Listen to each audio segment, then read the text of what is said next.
Hi, Hello. Ian. Hello. Hello. Thank you for coming in to see me today. I see your dress with your headband and your eyes are closed. So however, whatever makes you feel comfortable, I want you to, just let me know. And your comfortability is our first priority. So, with that being said, welcome. And why are you here today? Well, Pastor Ronnie, uh, I'm here today to talk about a major emotional event that happened last week and how it kind of upset the rest of my week. Okay.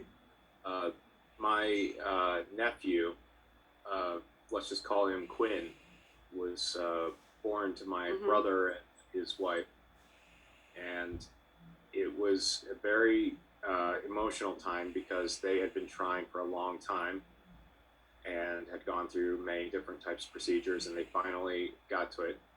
And in the time that led up to the birth in that week, last week, I was unable to concentrate on anything that wasn't extrinsically leading me around. So I was neglecting work, I was neglecting exercise, healthy eating, and I had to be led around by the nose almost by my girlfriend just to be able to do different things. And Oh, when the baby was finally born, I just didn't know what kind of commitment I could do to like, or what I could do when it happened. I thought I could try to do my work, but I was just very neglectful, and I'm a little afraid that those kinds of events are going to affect me when I'm trying to become a pastor in the future or trying to do major things. oh, But I was so very happy. So what I hear you saying is you had a very eventful, emotionally charged family life event that happened with the birth of your nephew. How did that make you feel? How did that make you feel? I felt overjoyed that finally uh, the nephew was born, that a new child came into the world, especially such loving parents. But I felt really rotten at myself for not being more productive as an adult around this event, that I was being so distracted by this. Like, the birth of my nephew was like an addictive video game or something. I wasn't able to break away from the thought of it and carry on with myself. So at what point did you start feeling you went from overjoyed to being, you say, distracted, that you weren't able, your inability to concentrate? Tell me a little bit more about that. I was overjoyed every time I'd get messages from my brother and from my mother, who was with them. And I was very overjoyed when I got to meet my nephew and hold him for the first time, and Mm-hmm. overjoyed with updates from there. But in all the pockets between the communication and seeing my nephew, I was distracted. I couldn't focus. I that empty spot of your brain that is supposed to be there for prayer, reflection, and mental stimulation was being filled with just mindless distraction because I couldn't focus at all on anything else. Tell me more about the mindless distraction. What did that feel like? Or give me some examples of what that was to you. This I was mindless re- distraction. I was regressing to the things I'd given up for Lent. Comedy podcasts, videos, mindless searching for things on shopping websites that I was never going to buy, but I was still looking up. Just combinations of things like glow, dark, Jesus.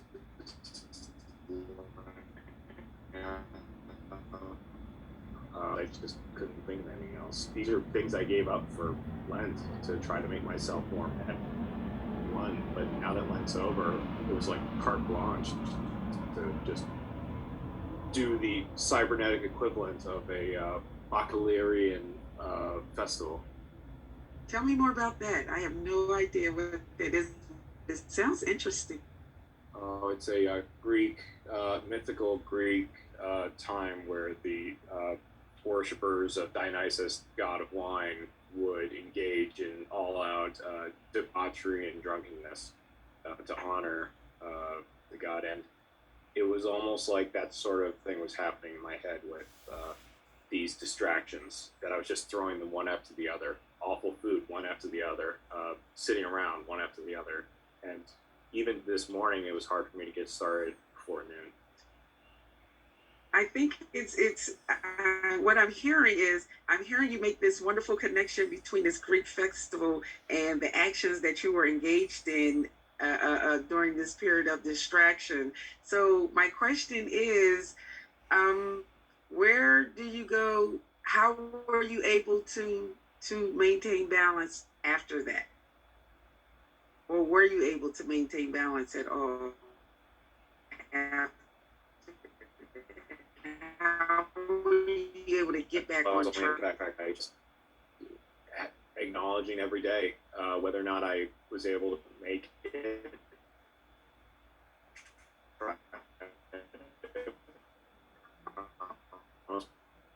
Myself could reset the next day.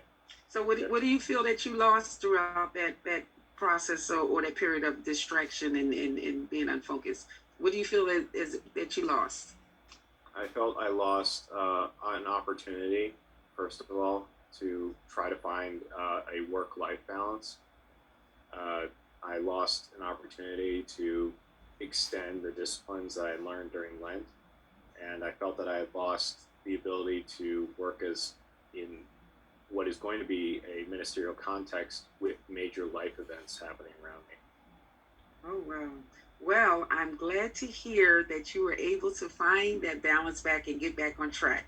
So, to wrap things up today, you came in, you were talking about the emotions that you were feeling with the joy of having a new family member, a whole new life event, but at the same time, that whole process of, or that period during during that life event actually threw you, into a state of distraction and um, undisciplined from the things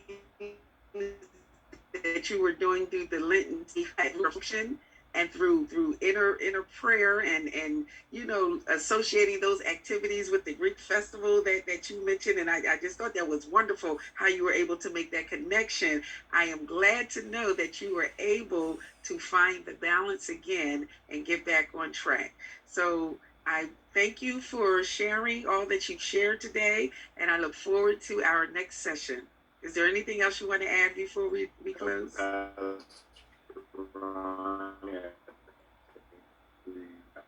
right. Thank you so much. Really have a blessed week. Bye-bye. Bye-bye.